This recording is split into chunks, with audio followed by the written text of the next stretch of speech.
So let's look at UN sanction cases and implications for current practices. So there are simple sanctions which are like full embargoes, the whole country, anything Iranian, anything North Korean can be considered toxic.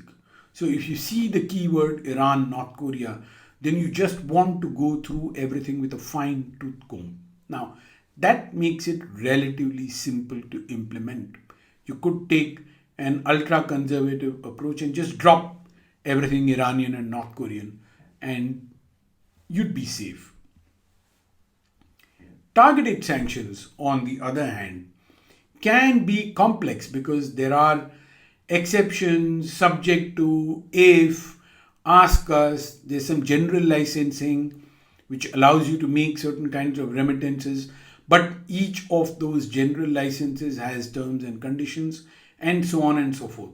So, for targeted sanctions, nuanced sanctions, there's a lot more alertness required than outright so called rogue states like Iran and North Korea.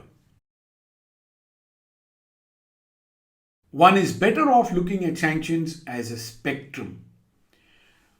Very limited on the left of the spectrum, like Sierra Leone, Angola, sanctioned only for diamond trading when civil war over there was a big issue and blood diamonds was topical.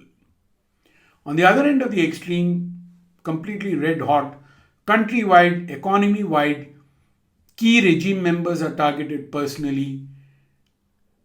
State sponsored actors and national institutions are targeted by naming them, as in the case of North Korea and Iran traditionally, but Russia more recently.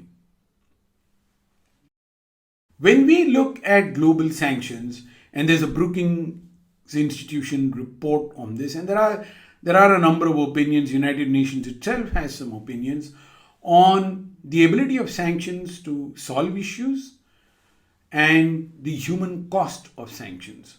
So when we look at the ability of sanctions to solve issues, the anecdotal case that we look at is the Bosnian conflict, where significant cost was imposed on the offending state of Bosnia, for which the surrounding and neighboring countries also paid a heavy cost.